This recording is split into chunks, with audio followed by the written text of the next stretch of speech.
सबसे पहले दोनों हाथों को प्रेयर पोजीशन में ले आएंगे और गहरा लंबा श्वास भरते हुए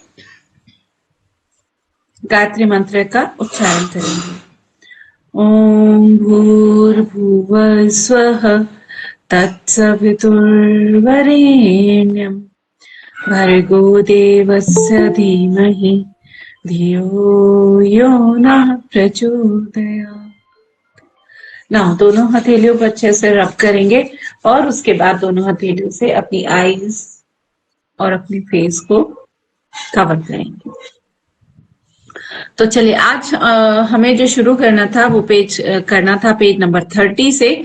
उससे पहले आज हम कोई क्वेश्चन अगर किसी का है उसको ले लेते हैं, क्योंकि अभी हमारे पास समय भी है। तो अगर कोई किसी का क्वेश्चन है तो उसको लेने के बाद हम आज के जो चैप्टर है उसे आगे शुरू करेंगे। तो अभी तक का किसी का कोई डाउट है?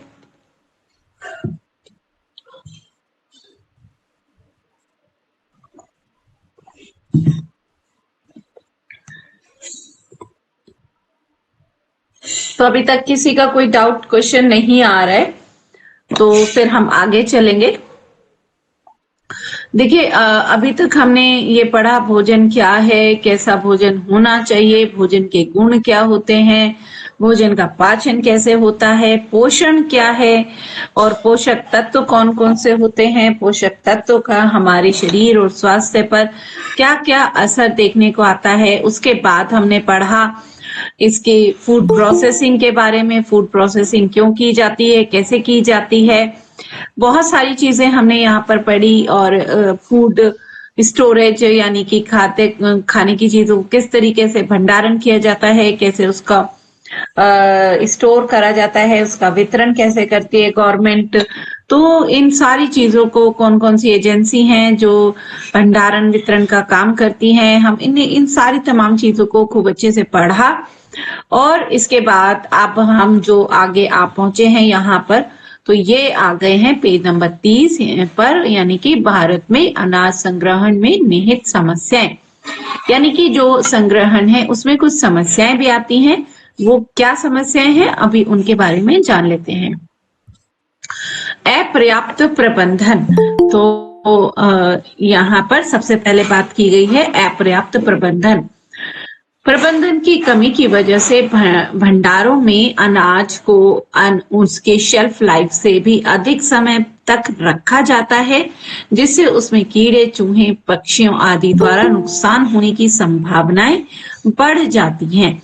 अभी देखिए क्या होता है कि जो उनका प्रबंधन है, मैनेजमेंट है, वो सही तरीके से कई बार नहीं हो पाता है, क्योंकि जैसे आप उसको किसानों से खरीद कर आपने स्टोर कर लिया है, लेकिन वो फिर सालों तक पड़े रहते हैं। यानी कि अगर वो गेहूं वहां पर साल, 2 साल, 3 साल के लिए अगर है तो वो हो गए उसको कई बार 3-3, 4-4 साल, 5-5 साल। तो इतना लंबा अगर गेहूं कहीं स्टोरेज में, गेहूं की बात नहीं है, किसी भी अनाज की बात है, अगर इतने लंबे समय तक उसका भंडारण या स्टोरेज किया जाता है तो उसमें उसके खराब होने के चांसेस काफी ज्यादा बढ़ जाते हैं। फिर वहां पर चूहे पैदा हो जाते हैं, जैसे चूहे उस अनाज को खराब कर देते हैं, कीड़े मकोड़े उसमें पैदा हो जाते हैं, पक्षी कई बार उसको नुकसान पहुंचाते हैं। तो इस तरीके से यानी कि अगर आपने जिन भी एजेंसी ने उसको स्टोर करा है तो उसको समय से पहले ही उसका वितरण कर दें, उसको यूज कर लें। तो ऐसा ना हो कि उसको आप रख के सालों तक उसको भूल गए हैं, उसका कोई मैनेजमेंट नहीं हो रहा है, उसके रख रखाव नहीं हो रहा है, तो इससे वो अनाज, वो चीजें खराब होती हैं।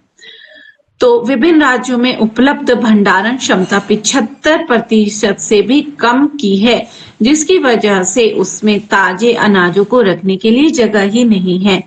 यानी कि जितना अनाज पैदा हो रहा है, जितना अनाज पैदा होता है, उससे 75% स्टोरेज की कमी है।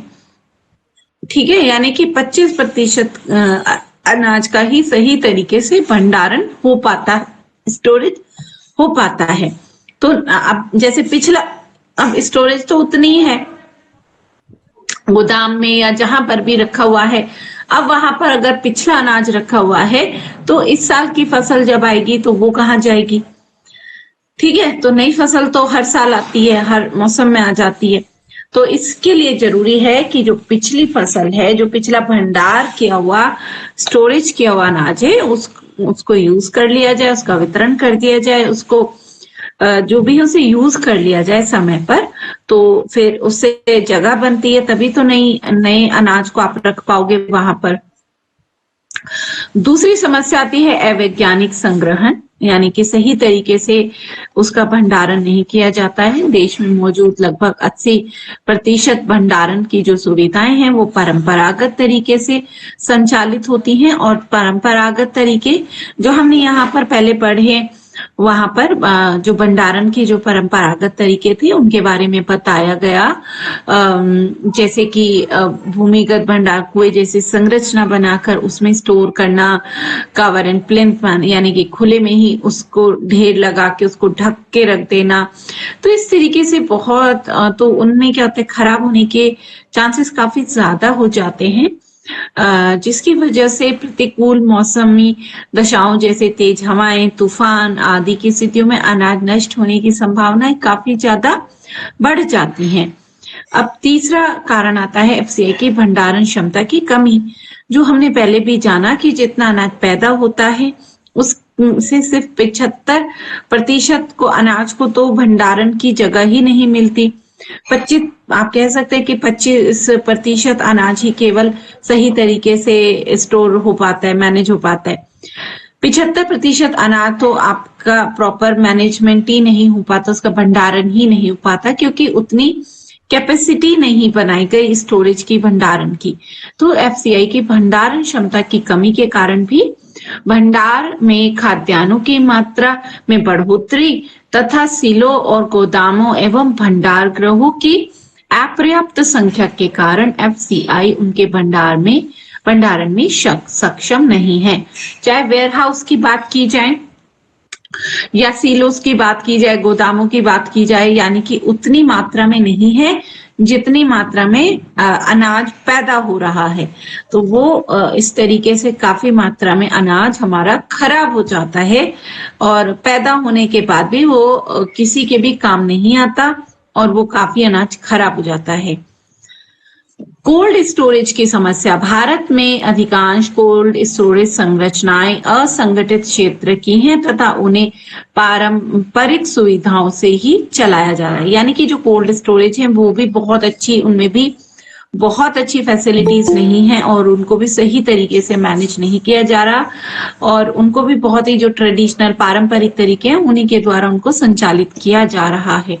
तो कहीं पर भी यानी कि भंडारण के क्षेत्र में बहुत ज्यादा कोई उन्नति नहीं हुई है। जो भंडार गृह वेयर हाउसेस हैं या जो भी सीलोस हैं उन सब में काफी ज्यादा कोई फर्क नहीं आया है, जिससे कि पैदा तो बहुत हो रहा है, अनाज पैदा होने में कमी नहीं है कि इसमें हाइब्रिड आ गई हैं जिससे कम जगह में ज्यादा अनाज पैदा होता है, लेकिन वो अनाज सही तरीके से भंडार हो, उसका स्टोरेज सही तरीके से हो, तभी तो उसका फायदा है ना। तो उसके मैनेजमेंट के ऊपर काफी काम करने की जरूरत है। तो ये काफी बड़ी समस्या है खाद्यान्न भंडारण में। तो ये आपको ध्यान रखने चाहिए कि अगर भारत में अनाज संग्रहण में जो समस्याएं हैं वो कौन कौन सी हैं।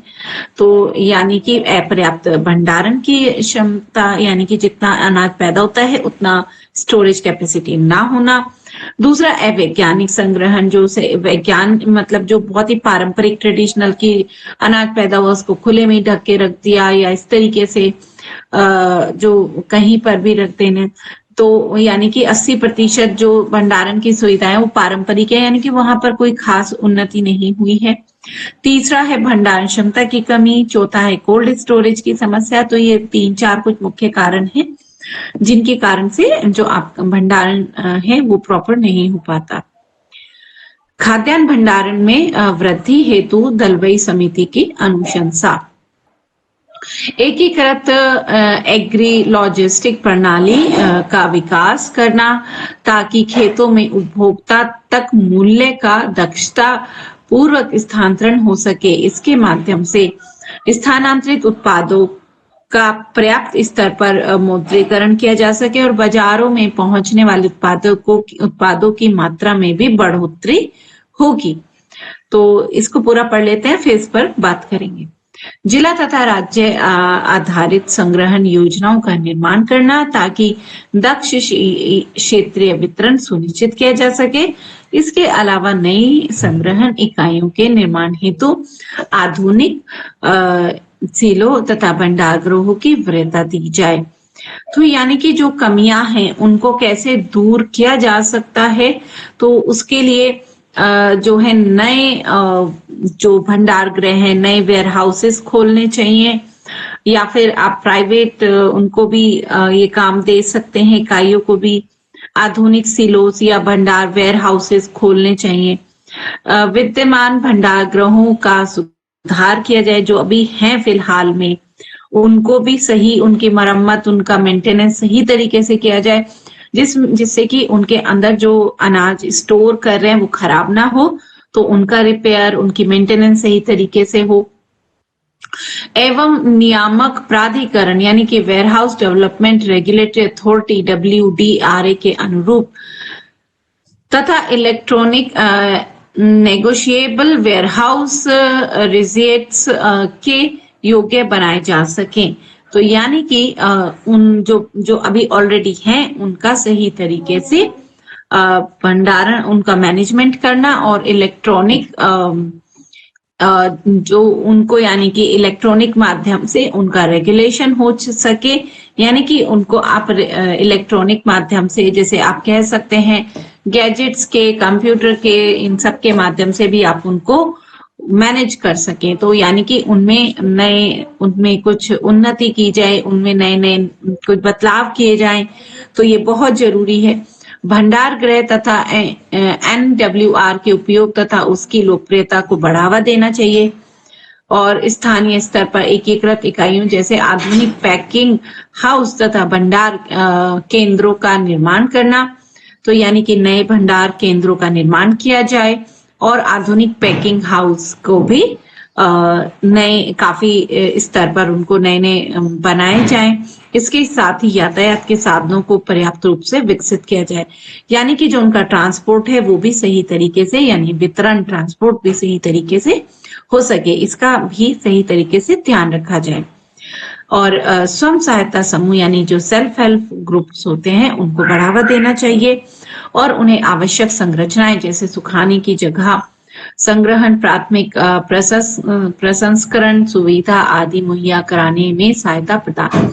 जो सेल्फ हेल्प ग्रुप्स होते हैं जिसमें कि बहुत सारी महिलाओं का एक ग्रुप बनाया जाता है और उनसे जिससे कि वो भी, उनको भी अपने आप में वो सक्षम बनती हैं और उनको भी काम और काफी उनकी आय, इनकम बढ़ती है। तो इस तरीके से भी जैसे कि सुखाने का काम, उन अनाजों की देखरेख का काम सेल्फ हेल्प ग्रुप के माध्यम से भी मैनेज किया जा सकता है, यानी कि एक सुझाव दिया जा रहा है यहाँ पर कि इस तरीके से भी उसको मैनेज किया जा सकता है। संग्रहण, प्राथमिक प्रसंस्करण सुविधा उनको यानी कि सही तरीके से जो मुहैया करानी चाहिए सारी सुविधाएं। तो ये कुछ यहाँ पर सुझाव दिए गए हैं कि क्या क्या बदलाव करके, यानी कि उनको एक तो संख्या में बढ़ा दिए जाए स्टोरेज हाउसेस, वेयर हाउसेस, अगर उनकी संख्या बढ़ा दी जाएगी तो स्टोरेज अच्छे से हो सकेगा। दूसरा, जितने भी अभी फिलहाल हैं उनको भी सही तरीके से मेंटेन किया जाए, उनकी रिपेयर, उनका भंडारण जहाँ पे आप करते हैं मतलब किया जाता है, उनका भी सही तरीके से मैनेज किया जा सके। उनको इलेक्ट्रॉनिक माध्यम से कंट्रोल किया जा सके कि वहां का अंदर का टेम्परेचर, अंदर का एटमॉस्फेयर, उस टेम्परेचर पे, उस एटमॉस्फेयर पे अनाज खराब ना हो, इन चीजों का भी ध्यान रखा जा सकता है। या सेल्फ हेल्प ग्रुप बनाकर उन महिलाओं के द्वारा उस अनाजों को किस तरीके से वो संभाल देंगी, मैनेज करेंगी, यानी कि सेल्फ हेल्प ग्रुप के द्वारा भी आप उन स्टोरेज को मैनेज कर सकते हैं। तो यानी कि यहाँ पर कुछ सुझाव दिए गए हैं। अब बारी आती है आहार पकाने का पोषक तत्वों पर प्रभाव। हम जो खाना बनाते हैं, खाना बनाने के तरीके से भी हमारे जो पोषक तत्व हैं उस खाने के, उन पर अलग अलग प्रभाव पड़ता है। तो उनके बारे में अब हम यहाँ पर कुछ जानते हैं। तो भोजन के पोषक तत्वों तथा परिवार के सदस्यों के भोजन संबंधी पसंदों के बीच संतुलन के महत्व को सीख पाएंगे। जब भोजन को पकाया जाता है तो वह मुलायम हो जाता है, नरम हो जाता है और उसे चबाना व निगलना आसान हो जाता है। भोजन को पचाने वाले रस इस मुलायम भोजन को आसानी से मिल जाते हैं और पाचन की क्रिया को सुगमता से पूरा कर लेते हैं। ठीक है, यानी कि जब आप खाना पकाते हो तो उससे क्या होता है, भोजन नरम हो जाता है, मुलायम हो जाता है, जिससे आप उसे आसानी से खा सकते हो। और जब उस खाने में आसानी से जो रस है, एंजाइम्स हैं, वो आसानी से मिल जाते हैं और उसका पाचन अच्छे से पूरा हो जाता है। भोजन मनुष्य की सर्वाधिक महत्वपूर्ण आधारभूत आवश्यकता है। तो सबसे बड़ी आधारभूत आवश्यकता है भोजन, जिसके बिना कोई भी प्राणी जीवन की कल्पना नहीं कर सकता है। जीवन के प्रारंभ में जीवन के अंत तक शांत करने तथा शारीरिक विकास के लिए मनुष्य को भोजन की आवश्यकता होती ही है। डॉक्टर रंधावा के अनुसार भोजन की आदत तथा पर्यावरण जिसमें कि मनुष्य जीवन यापन करता है, ये घनिष्ठ संबंध होते हैं। यानी कि भोजन और जो है पर्यावरण, हमारा आसपास का जो पर्यावरण और भोजन, इन दोनों में काफी घनिष्ठ संबंध होते हैं, जिसके लिए मनुष्य सर्वप्रथम स्वयं पर्यावरण के संबंध स्थापित करता है। यानी कि जब तक हम अपने पर्यावरण से एक संबंध स्थापित नहीं करेंगे तो हमें एक अच्छा भोजन भी पर्याप्त नहीं हो सकता है। तो प्रकृति के साथ मिलजुल कर हमें रहना चाहिए, तो तभी हमें एक अच्छा भोजन मिल सकता है। तत्पश्चात उस पर्यावरण के अनुसार वह अपनी आदतों तथा स्वभाव को समायोजित करता है। इन आदतों में मनुष्य सर्वप्रथम भोजन की आदतों का समायोजन तथा बाद में अन्य आवश्यकताओं में संतुलित स्थापित करता है। यानी कि उन दोनों के, पर्यावरण के, वातावरण के, इन सब के बीच में एक संतुलन बनाना बहुत जरूरी है। तो अच्छा भोजन आपको तभी मिलेगा जब आपके आसपास का वातावरण, पर्यावरण अच्छा रहेगा। अगर पर्यावरण ही पॉल्यूटेड होगा, वो खराब होगा, तो आपको भोजन भी अच्छा नहीं मिल पाएगा। तो यानी कि एक संबंध स्थापित करना बहुत जरूरी है पर्यावरण और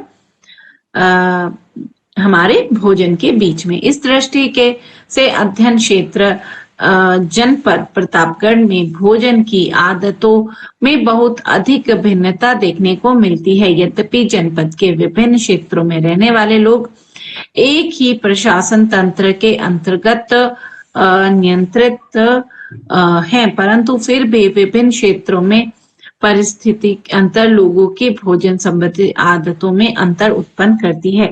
कई बार क्या होता है, जैसे पर्यावरण या वातावरण बदलाव आता है तो भोजन की आदतों में भी अंतर आने लगता है। तो उसी को हम यहाँ पर आगे पढ़ेंगे। जैसे कि भोजन की रासायनिक रचना, शारीरिक क्रियाएं करने के लिए भोजन ठीक उसी प्रकार आवश्यक है जिस प्रकार मोटर कार को गति के लिए पेट्रोल या डीजल चाहिए। तो मोटर के विभिन्न पुर्जों की भांति हमारे शरीर के अवयव भी घिसते हैं, छिछले और नष्ट होते रहते हैं। तो उसकी क्षति को पूरा करने के लिए आपको भोजन चाहिए। तो भोजन का वर्गीकरण, भोजन में पर्याप्त पोषक तत्वों का कार्य के आधार पर 3 भागों में विभाजित किया जा सकता है। पहला है शारीरिक विकास, वृद्धि एवं जैविक कार्यों के लिए ऊर्जा प्रदान करने वाले पदार्थ। तो दूसरा है शरीर निर्माण करने वाले पोषक पदार्थ। तीसरा है रक्षा। फिर वही बात आ जाती है जो हमने शुरू से पढ़ते आए हैं, यानी कि शरीर की वृद्धि और विकास वाले भोजन पदार्थ, और जो आपको ऊर्जा दे सके। दूसरे वो पदार्थ जो आपके शरीर का निर्माण कर सके। तीसरे वे जो आपको बीमारियों से बचा सके, रक्षा करने वाले पदार्थ। फिर यहाँ पर पहला जो कैटेगरी है वो आ जाती है, यानी कि शरीर को ऊर्जा देने वाले पदार्थ। तो ये कौन कौन से हैं? कार्बोहाइड्रेट है ना, तो कार्बोहाइड्रेट आता है इसमें और वसा आता है, ये 2 आते हैं ऊर्जा देने वाले पदार्थों में। तो अब पहले हम पढ़ते हैं यहाँ पर कार्बोहाइड्रेट। तो कार्बोहाइड्रेट पदार्थों में कार्बोहाइड्रेट शक्तिवर्धक पदार्थों में कार्बोहाइड्रेट का प्रमुख स्थान है। कार्बोहाइड्रेट कार्बन, ऑक्सीजन एवं हाइड्रोजन के यौगिक होते हैं। यानी कि कार्बोहाइड्रेट किस किस से मिलकर बनते हैं? कार्बन, ऑक्सीजन और हाइड्रोजन। इनकी रासायनिक रचना में हाइड्रोजन के परमाणु की संख्या ऑक्सीजन के परमाणु की संख्या की अपेक्षा प्राय दुगनी होती है। तो इनमें क्या होता है? हाइड्रोजन के परमाणुओं की संख्या ऑक्सीजन के परमाणु की संख्या से दुगनी होती है। हाइड्रोजन ज्यादा होते हैं ऑक्सीजन की मात्रा से लगभग दुगने। ये दो प्रकार के होते हैं, स्टार्च देने वाले और शर्करा देने वाले कार्बोहाइड्रेट जो हैं। तो स्टार्च देने वाले यह पॉलीसेकेराइड होते हैं जो गेहूं, चावल, चना, जौ, विभिन्न दालों में पाए जाते हैं। तो स्टार्च किन किन से? पॉलीसेकेराइड, सेकेराइड मतलब पोली का अर्थ क्या होता है? पोली माने होता है बहुत सारे। देखो ये एक नंबर होते हैं, जैसे मोनो माने क्या होता है? एक।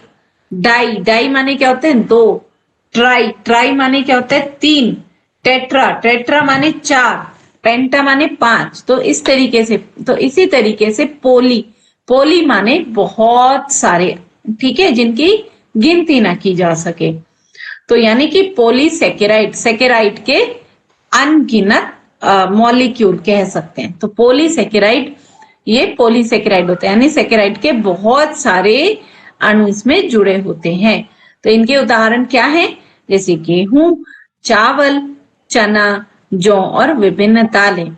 दूसरा होता है कि शर्करा देने वाले, ये मोनो तथा डाइसेकेराइड। मोनो मैंने अभी बताया यानी कि एक, डाई माने दो।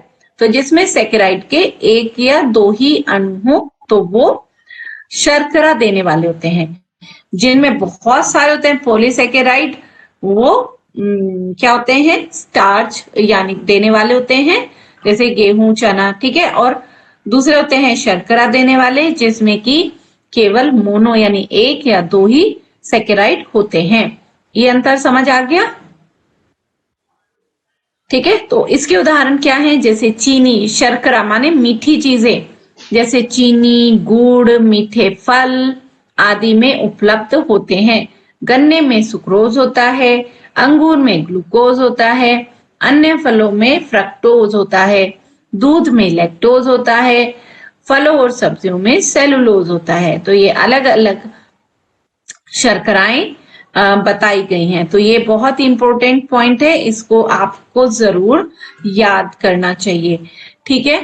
तो जैसे चीनी, गुड़, मीठे फल, तो ठीक है, ये तो होते हैं, ठीक है। अब यहाँ पे ये बताया गया है, जैसे गन्ने में क्या होता है? सुक्रोज। अंगूर में क्या होता है? ग्लूकोज। अन्य फलों में क्या होता है? फ्रक्टोज। फ्रक्टोज का एक उदाहरण है डेट्स यानी खजूर, ठीक है। और दूध में क्या होता है? लैक्टोज। तथा फल और सब्जियों में सेलुलोज, ठीक है। तो ये इसमें दिया गया है, लेकिन ये काफी इंपॉर्टेंट है, इसको आपको ध्यान रखना चाहिए। तो ये तो बात हुई उन कार्बोहाइड्रेट की जो आपको ऊर्जा देने का काम करते हैं। दूसरा ऊर्जा देने का काम करता है वसा। अब बात करते हैं वसा की। वसा भी ऊर्जा देने का प्रमुख साधन है। वसा की प्राप्ति दो प्रकार से होती है। किन किन चीजों से? वनस्पति वसा और पशुओं। जो वनस्पति से वसा मिलता है एक वो, और एक जो पशुओं से मिलता है एक वो। तो वनस्पति से तिल का तेल, सरसों का तेल, नारियल का तेल, मूंगफली का तेल आदि, ये सब क्या है? वनस्पति वसा है ना। दूसरा पशुओं में, जैसे मछली का तेल, पशुओं की चर्बी, अंडे की जर्दी, दूध, घी, मक्खन इसमें आते हैं। क्योंकि जो घी है वो कोई पौधों से नहीं आ रहा है ना। घी किससे बन रहा है? दूध, मतलब दही से। दही किससे बन रही है? दूध से। और दूध कहाँ से आ रहा है? यानी कि पशुओं से। तो यानी कि तो घी हो गया, दूध हो गया, मक्खन हो गया, अंडा हो गया, तो जो भी पशुओं के द्वारा वसा आपको मिल रहा है तो वो पशुओं से वसा। यानी कि दो कैटेगरी आपको यहाँ पे बता दी गई है। तो ये तो बहुत ही जनरल सी चीजें हैं। तो जैसे कि जो तिल का तेल है वो तिल से निकलता है, मूंगफली में भी तेल होता है, सूरजमुखी में होता है, नारियल में होता है। तो ये कुछ उदाहरण है। अलसी का तेल होता है ना। तो बहुत सारे उदाहरण है जिनको आप अपनी तरफ से भी लिख सकते हो।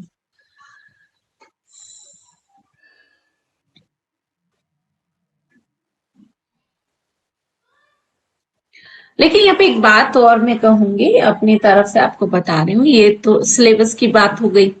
अब तेल की बात अगर यहाँ पे कही गई है तो तेल आपको गुड क्वालिटी का ही यूज करना चाहिए।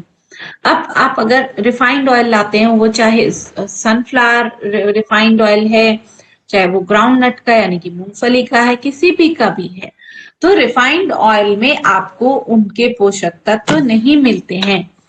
उनके अब जैसे सरसों का तेल है, सरसों के तेल अभी मतलब का जो निकालने का तरीका है वो अलग होता है। वो रिफाइंड नहीं है लेकिन उसके अंदर मिलावट होती है, तो वो एक अलग बात होती है।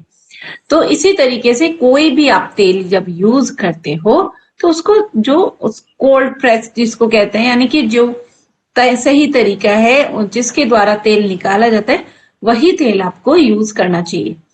तो इस तरीके से रिफाइंड ऑयल में जो वसा है वो आपको अच्छी क्वालिटी का नहीं मिलता है। ठीक है।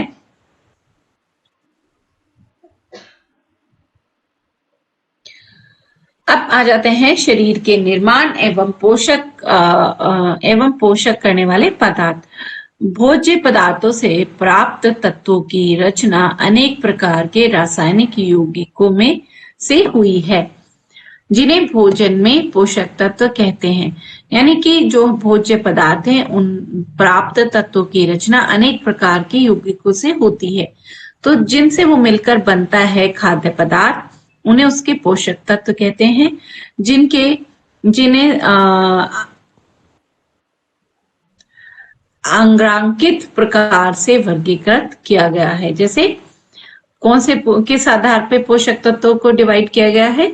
शरीर निर्माण करने वाले पदार्थ जैसे कि प्रोटीन, शक्तिवर्धक पदार्थ, कार्बोहाइड्रेट, वसा और जल, स्वास्थ्यवर्धक पदार्थ जैसे खनिज, लवण, जल, विटामिन। तो ये तीन कैटेगरी जो शुरू से हम पढ़ते आ रहे हैं, फिर से वही यहाँ पे बताई गई है। ठीक है। शरीर का निर्माण करने वाले पदार्थ, शक्तिवर्धक पदार्थ और स्वास्थ्यवर्धक पदार्थ। ठीक है। फिर बारी आती है इसमें, सबसे पहले हमने क्या पढ़ा? शरीर का निर्माण करने वाले पदार्थ कौन से होते हैं? प्रोटीन। तो अब हम बात करते हैं यहाँ पर प्रोटीन की। तो प्रोटीन एक रासायनिक संगठन अत्यंत जटिल है। यह कार्बन, ऑक्सीजन, हाइड्रोजन, गंधक, नाइट्रोजन, फास्फोरस आदि से मिलकर बनता है। इसमें 18 तत्व होते हैं और जिनको अमीनो एसिड कहते हैं। यानी कि प्रोटीन की इकाई क्या है, आप इसे ऐसे भी पढ़ सकते हैं कि प्रोटीन की इकाई क्या है। प्रोटीन का जो जटिल रूप है वो टूट कर जब वो टूटता है, इसका पाचन होता है, तो किस में टूटता है? वो टूटता है अमीनो एसिड में। या आप कह सकते हैं प्रोटीन की जो इकाई है वो क्या है? वो है अमीनो एसिड। अमीनो एसिड्स का सम्मिश्रण है, यानी कि कई सारे अलग अलग तरीके के अमीनो एसिड्स मिलते हैं और फिर वो प्रोटीन बनाते हैं। किसी में कोई भी अमीनो एसिड हो सकता है, यानी कि अलग अलग अमीनो एसिड्स का एक ग्रुप बन जाता है जिसे आप प्रोटीन कहते हैं। फिर उनका पाचन होने पर वो अमीनो एसिड अलग अलग हो जाते हैं, उन्हीं के रूप में उनका एब्जॉर्प्शन होता है, यानी कि अवशोषण होता है। तो प्रोटीन प्राप्ति के साधन दो प्रकार के होते हैं। जंतु प्रोटीन। अब प्रोटीन भी हमें दो तरीके से मिलती है। जंतु प्रोटीन यानी कि जो पशुओं से, जानवरों से मिलता है प्रोटीन, जैसे दूध, दही, अंडा, मछली, पनीर। तो ये सब प्रोटीन जो जानवरों से, पशुओं से मिलने वाला प्रोटीन है। दूसरा है वनस्पति प्रोटीन, जो वनस्पतियों से मिलता है, जैसे कि गेहूं, जौ, चना, चावल, मटर, सेम, हरी सब्जियां, पत्ते वाली सब्जियां, इनसे जो प्रोटीन मिल रहा है वो यानी कि वनस्पति। गेहूं में भी होता है। स्प्राउट्स अगर आप बना लेते हैं तो उसमें प्रोटीन और ज्यादा बढ़ जाता है।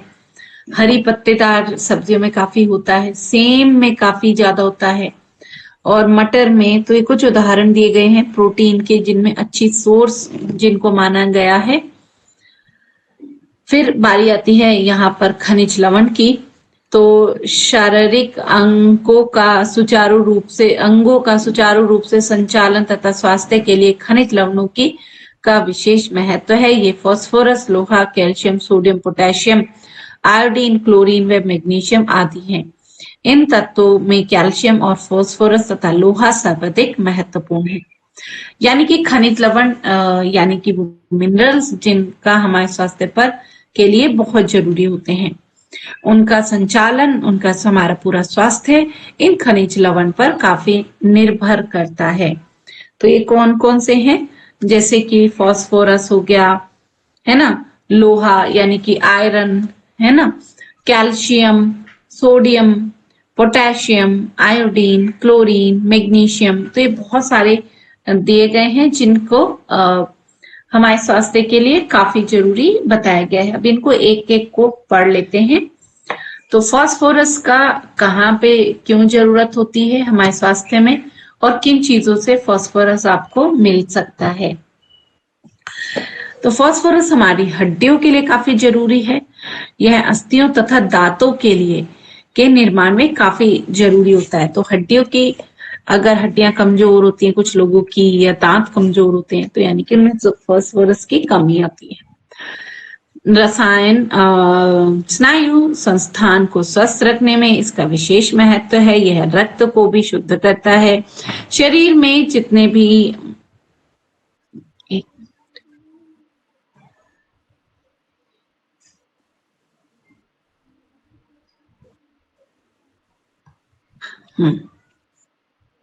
शरीर में जितने भी खनिज पदार्थ होते हैं उसका लगभग 1/4 हिस्सा सिर्फ फास्फोरस का होता है। इसकी प्राप्ति किससे होती है? बांस, कलेजी, अंडे, मछली, दूध, दही, पनीर, सेब से होती है। इसके अलावा अतिरिक्त बादाम, मेवा, पालक, आलू, गोभी, मूली, गाजर में भी फास्फोरस काफी अधिक मात्रा में पाया जाता है। तो ये फास्फोरस यानी कि स्पेशली हड्डियों के लिए और दांतों के लिए काफी अच्छा है। और जैसे कि केले में काफी ज्यादा फास्फोरस होता है, सेब में काफी ज्यादा होता है, तो इसलिए केला जरूर खाना चाहिए। और सेब और भी जितने उदाहरण इसमें दिए गए हैं, ड्राई फ्रूट्स, उन सबको अपनी डाइट में जरूर शामिल करना चाहिए।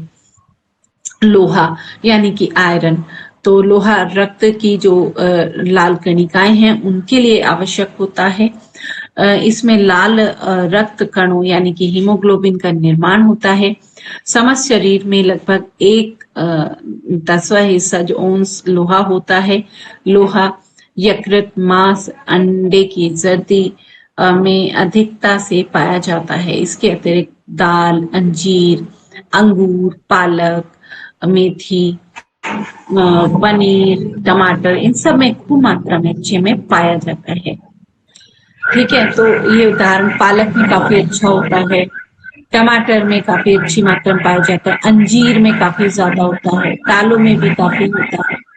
तो स्पेशली इन चीजों में काफी अच्छी मात्रा में आयरन पाया जाता है। फिर बात करते हैं कैल्शियम की। यह भी हमारी हड्डियों के लिए, हम जानते हैं कैल्शियम बहुत जरूरी होता है दांतों और हड्डियों दोनों के लिए। तो और इनको स्वस्थ रखता है।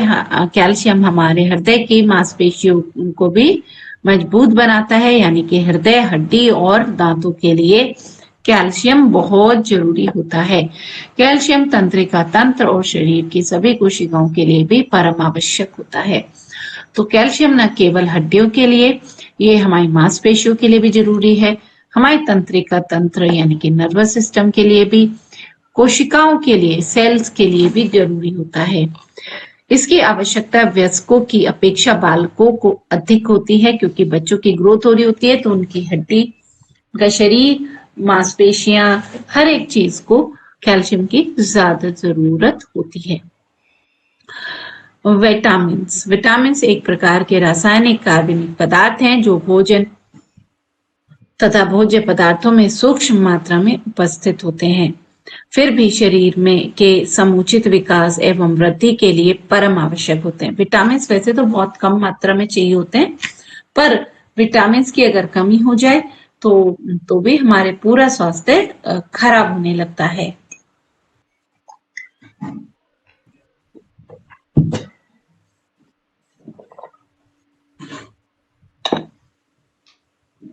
तो विटामिन एक प्रकार के रासायनिक कार्बनिक पदार्थ, भोज्य पदार्थ हैं जो बहुत ही सूक्ष्म मात्रा में उपस्थित होते हैं। विटामिन को जीवन तत्व या सुरक्षात्मक तत्व भी कहा गया है। प्रत्येक विटामिन का शरीर में अलग अलग कार्य और महत्व होता है। एक प्रकार का विटामिन अकेला शरीर के लिए बहुत कम उपयोगी होता है। यही कारण है कि हमें हर किसी प्रकार के विटामिन की आवश्यकता पड़ती है और जल में घुलनशील का विलेयता के आधार पर विटामिन को दो वर्गों में रखा गया है। जैसे कि देखिए क्या होता है, विटामिन कई प्रकार के होते हैं, उनमें से केवल दो विटामिन सी जल में घुलनशील हैं। कौन कौन से? बी और सी। विटामिन बी, विटामिन सी सिर्फ यही पानी में घुलनशील है। विटामिन ए, डी, ई, के ये सब वसा में घुलनशील है। अब क्या होता है, देखिए आप में से अगर कभी किसी ने विटामिन डी का सप्लीमेंट लिया हो तो उसको दूध के साथ ही कहा जाता है कि लेना चाहिए। ठीक है, दूध के साथ क्यों लेना चाहिए? क्योंकि विटामिन डी एक वसा में घुलनशील विटामिन है। तो यानी कि वो वसा में, यानी दूध में वसा होता है तो उसी में घुलेगा। अगर आप विटामिन डी को पानी के साथ लोगे तो वो घुलेगा ही नहीं। ठीक है, तो इसीलिए विटामिन डी या vitamin A, vitamin D, vitamin E, vitamin E के कैप्सूल आते हैं, वो अधिकतर लोग आपने देखा ही होगा, काफी ग्रीन कलर के होते हैं कैप्सूल, आपने देखे होंगे ग्रीन कलर के। तो वो भी ऑयल के साथ ही उसमें होता है, ऑयल के साथ ही दिया जाता है। तो यानी कि जो भी वसा में घुलनशील विटामिन है उनको वसा के साथ ही लिया जाना चाहिए, तभी वो पानी के साथ नहीं लेना चाहिए। विटामिन ई का कैप्सूल हो, विटामिन डी हो, विटामिन ए हो, तो इनको डॉक्टर भी आपको कहेंगे कि आप दूध के साथ लें। ठीक है, केवल विटामिन बी और सी ये तो सप्लीमेंट की बात कर रहे हैं हम। अब जैसे उदाहरण के तौर पे आपको एक आम उदाहरण दे देती हूँ यहाँ पे, गाजर का हलवा। ठीक है, गाजर का हलवा क्यों बनता है? गाजर का ही क्यों बनाया जाता है? मतलब फलों में, इन सब में, सब्जियों में गाजर का हलवा ही क्यों बनाया जाता है? तो प्रमुखता से, आजकल तो किसी भी चीज का बना दें वो बात अलग है, पर प्रमुखता से गाजर का ही हलवा क्यों बनाया जाता है? तो क्योंकि गाजर के अंदर विटामिन ए बहुत ज्यादा भरपूर मात्रा में होता है। और अभी हमने पढ़ा विटामिन ए वसा में ही घुलनशील है। तो अगर आपको गाजर का मतलब पोषक तत्व विटामिन लेना है तो वो जब दूध के साथ बनाया जाता है तो उसके पोषक विटामिन इजिली एब्जॉर्ब करता है शरीर।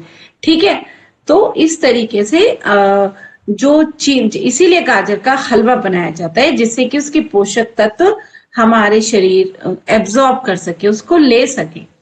ठीक है, तो इसीलिए कौन कौन से विटामिन बताए मैंने अभी जो वसा में घुलनशील है?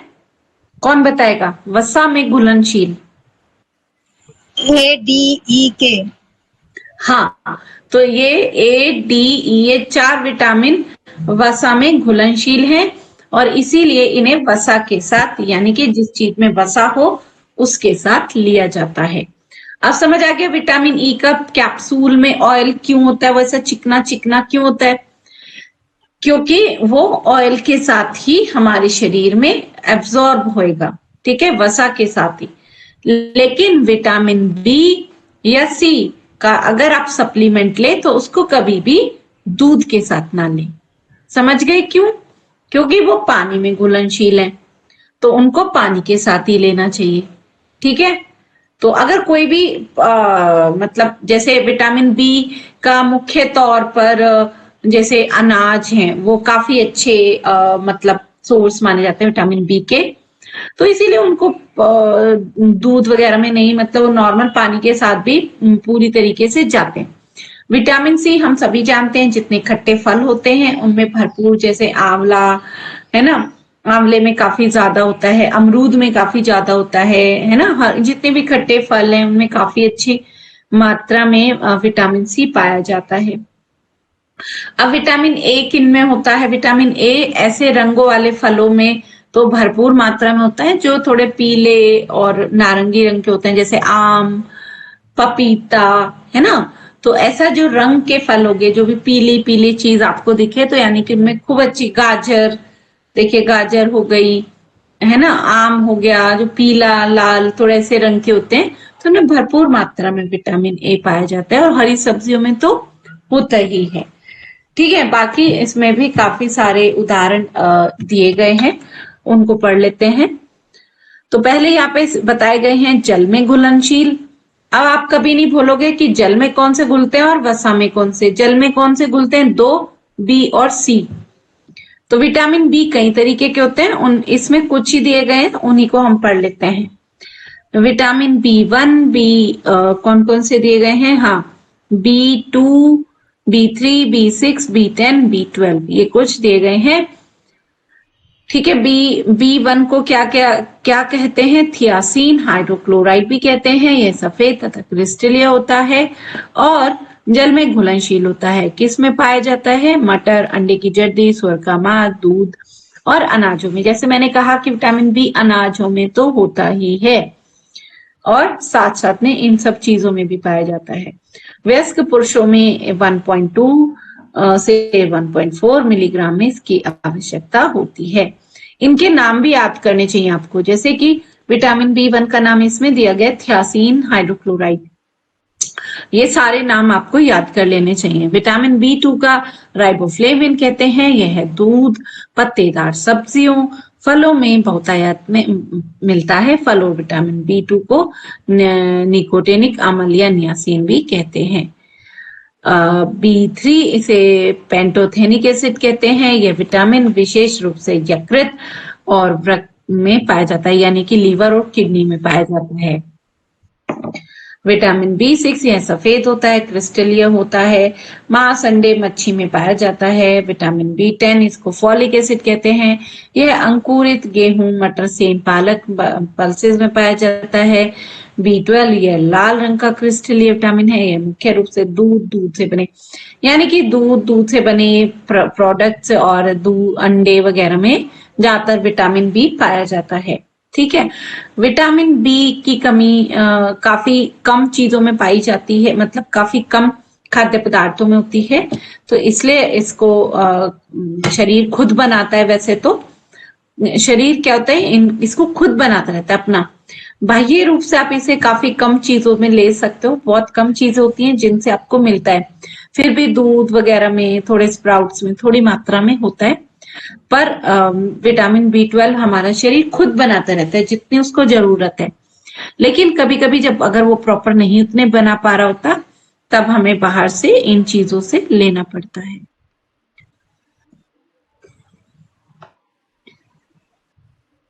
अभी किसी का कोई क्वेश्चन है?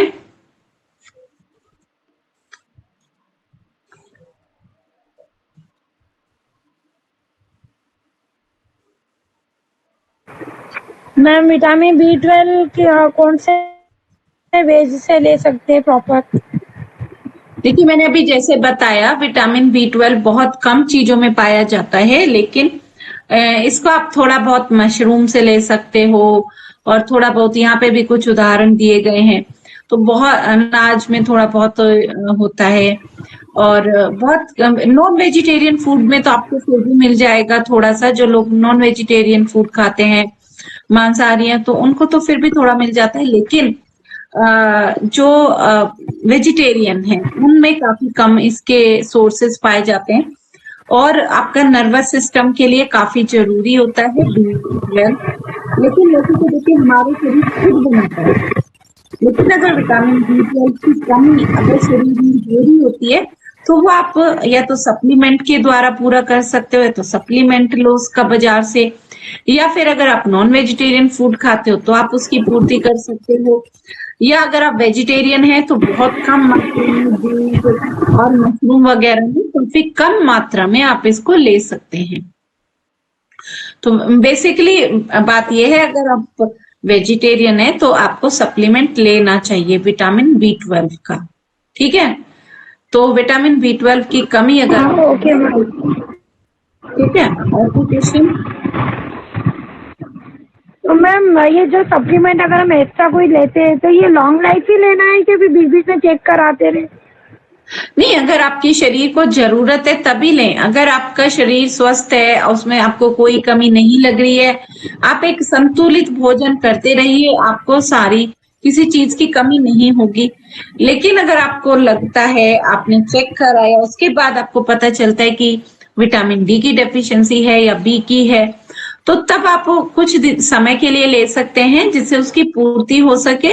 लेकिन उसके बाद आपको एक बैलेंस डाइट पर आ जाना चाहिए, जिससे कि आप उसे अपने खान पान के द्वारा ही सुधार सकें। तो लाइफ लॉन्ग या लंबे समय तक वाइटामिन का सप्लीमेंट नहीं लेना चाहिए, वो एक टेम्परेरी ऑप्शन है। तो उस पे आपको डिपेंड नहीं रहना चाहिए, क्योंकि सही तरीके से पूर्ति, सही तरीके से एब्जॉर्प्शन तो खान पान के द्वारा ही हो पाएगा। तो वो एक टेम्परेरी है, कुछ समय के लिए बहुत ज्यादा कमी आ रही है किसी भी चीज की, तब आप थोड़ा बहुत सप्लीमेंट कुछ समय के लिए ले सकते हैं। Okay ma'am, thank you ma'am, thank you so much. Welcome. Any question?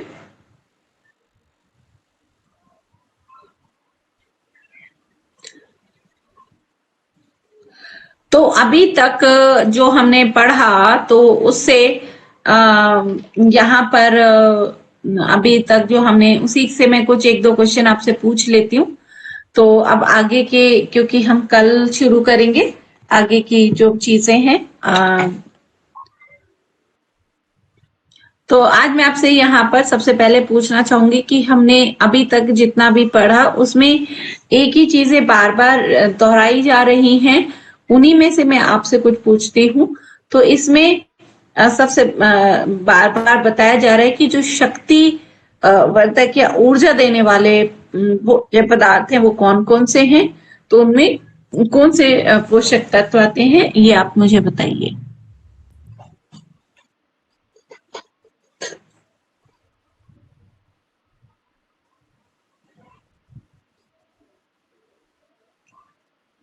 ऊर्जा देने वाले पदार्थ कौन कौन से हैं, ये तो हम शुरू से अब तक कई बार पढ़ चुके हैं। गलत सही जैसे भी बताइए।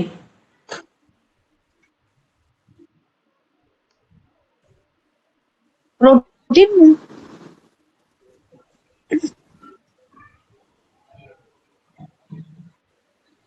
ऊर्जा देने का काम कौन करता है? खनिज कार्बोहाइड्रेट। हाँ, वसा में कार्बोहाइड्रेट और वसा। ठीक है, तो ये चीजें आप, मैं कम से कम ये उस दिन से अब तक हमारी 7 क्लासेस हो चुकी हैं, 7 क्लासेस में कम से कम ये 15 बार 20 बार चीजें आ चुकी हैं। तो ऊर्जा देने वाले पदार्थ कौन से हैं? कार्बोहाइड्रेट और वसा। तो दूसरा यहाँ पर आ जाता है, शरीर का निर्माण करने वाले, विकास और वृद्धि करने वाला पोषक तत्व कौन सा है? शरीर का निर्माण, शरीर का विकास, शरीर का प्रोटीन। प्रोटीन। तो अब मैं एक क्वेश्चन और पूछूंगी कि प्रोटीन की इकाई क्या है, जो कि आज हमने पढ़ी है। प्रोटीन का जब ब्रेक डाउन होता है, पाचन होता है, तो वो किस में टूटता है? Amino acid. Amino acid. हाँ, तो इसी तरीके से आप बताइए, स्वास्थ्य वर्धक भोज्य पदार्थ कौन से हैं या पोषक तत्व कौन से हैं? और स्वास्थ्य वर्धक कह सकते हैं या रक्षात्मक कह सकते हैं? स्वास्थ्य वर्धक भी इसमें क्वेश्चन आ सकता है, या रक्षात्मक, यानी कि बताएंगे।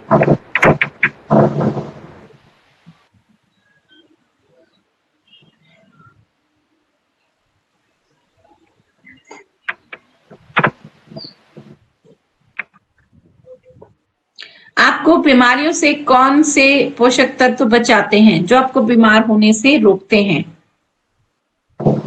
खनिज लवण, खनिज और लवण, जल, विटामिन, ठीक है, मिनरल। तो ये चीजें आपको इतनी बाय हार्ट याद होनी चाहिए कि बिल्कुल कि ऐसे आपको ढूंढना ना पड़े, ठीक है। तो ये आपको बिल्कुल याद होना चाहिए कि कम से कम, क्योंकि ये चीजें तो बार बार क्लास में दोहराई जा रही है, और ये चीजें तो कम से कम हर एक को एकदम जुबानी याद होनी चाहिए कि रक्षात्मक या स्वास्थ्यवर्धक भोजन कौन सा है, आपका शरीर का निर्माण और वृद्धि विकास करने वाला भोजन कौन सा है, और आपको ऊर्जा देने का काम क्या करता है, ठीक है। तो ये 3 कैटेगरी आपके दिमाग में, आपकी जुबान पर बिल्कुल रटी हुई होनी चाहिए, बिल्कुल, ठीक है। अब मुझे बताएंगे कि वसा में घुलनशील विटामिन कौन कौन से हैं?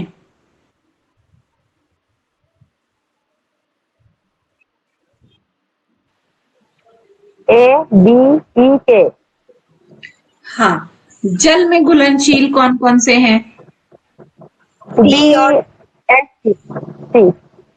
हाँ, बी और सी, ठीक है। तो अब आप मुझे बताइए कि आप जो विटामिन बी है या सी है, इसे किसके साथ लेना चाहिए, पानी के या दूध के?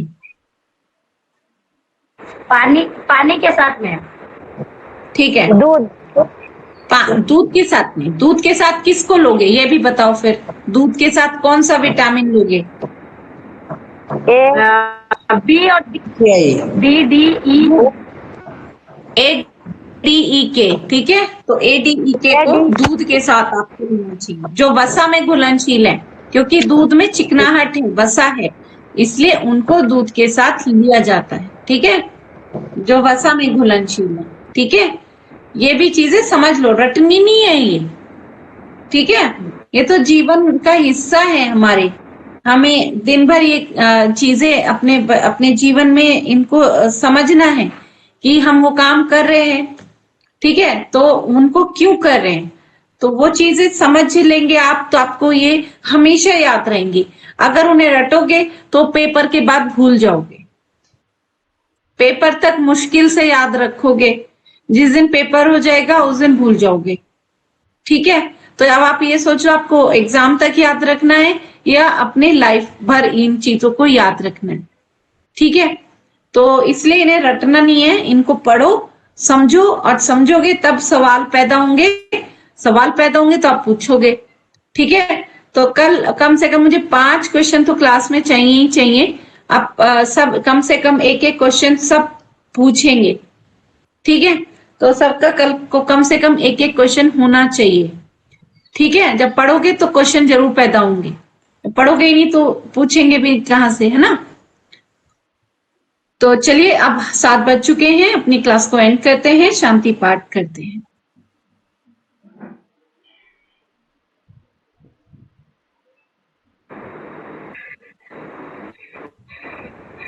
सब लोग आंखें बंद कीजिए, कमर गर्दन कीजिए।